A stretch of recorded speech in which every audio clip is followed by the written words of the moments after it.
नमस्कार. All in one चॅनलमध्ये मी अनघा आपल्या सर्वांचे स्वागत करते. तर आता उन्हाळ्याची कामं सुरू झालेली आहेत. तर रवा पापड रेसिपी मी आपल्याला दाखवली मागच्या व्हिडिओमध्ये. आता आज करणार आहे मेथीची मिरची. आपण पाहू शकता ह्या ज्या मिरच्या आहेत त्या मी स्वच्छ धुवून पुसून असे कट करून घेतलेले आहेत, जेणेकरून यामध्ये सगळा मसाला व्यवस्थित बसतो. आपण पाहू शकता देठ पण असं थोडंसं ठेवायचं आहे. आणि याच्यासाठी साहित्य घेतलेलं आहे. मेथ्या घेतलेल्या आहेत.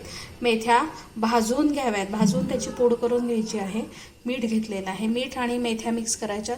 आवडत असेल तर हिंग वापरू शकता. आणि दही जे घेतलेलं आहे मी घट्टतही दाखवते तुम्हाला, पण हे ताक करून घ्यायचं आहे. जरा सरबरीत असं ताक करून याच्यावरती मिरच्यांवरती घालायचं आहे. तर याची मी पूड करून घेईन.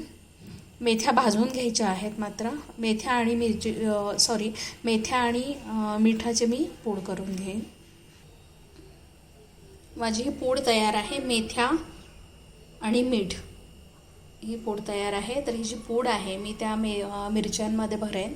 आणि साधारणतः या 2 वर्ष मिरच्या टिकतात. तर आपण या मिरच्यांमध्ये ही पावडर भरून घेऊया. तर या मिरच्या मी घेतलेल्या आहेत. आता या मिरच्यांमध्ये ही पावडर भरून घेईन. तर साधारणतः एक चिमट अशी घ्यायची आहे. आणि या मिरचीमध्ये अशी भरून घ्यायची आहे.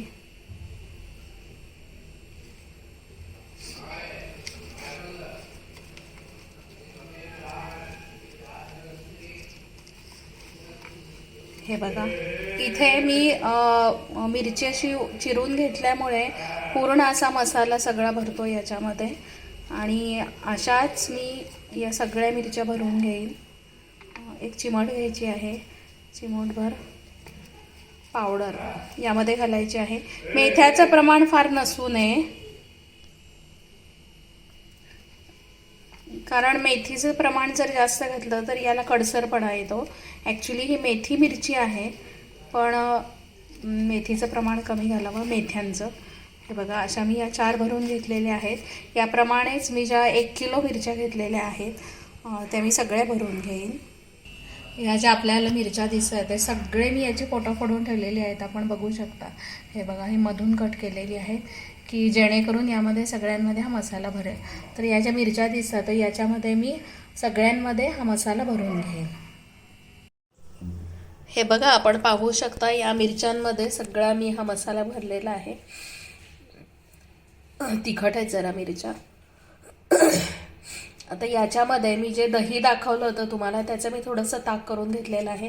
फार ताक पण नाही, पण असं जरा घट्टसर दहीच म्हटलं तरी चालेल. 1 मिनिट. असं मी करून घेतलेलं आहे. फार जाडही नाही आणि फार पातळही नाही, घट्टही नाही.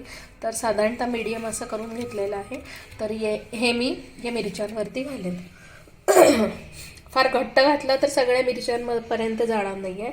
आणि एकमेकांवर एक अशा मिरच्या ठेवलेल्या आहेत, त्यामुळे अगदी सगळीकडे पसरेल हे ताक.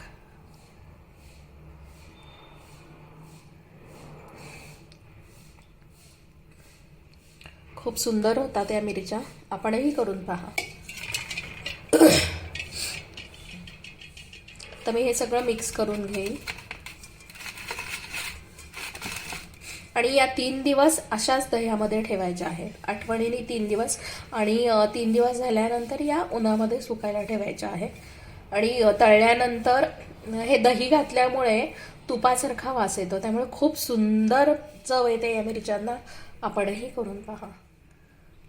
हे बघा, हे दही आहे ना, म्हणजे जाडसर दही किंवा जाडसर ताक असं म्हणता येईल. तर हे सगळं यामध्ये मिक्स झालेलं आहे आणि खूप छान चव येते.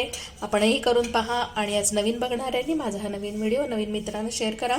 काही कमेंट्स असतील, काही सूचना असतील तर अवश्य सांगा, त्यामध्ये मी जरूर बदल करेन. आणि ऑल इन वन चॅनलला लाईक करा. भेटूयात पुढच्या व्हिडिओमध्ये. तोपर्यंत नमस्कार.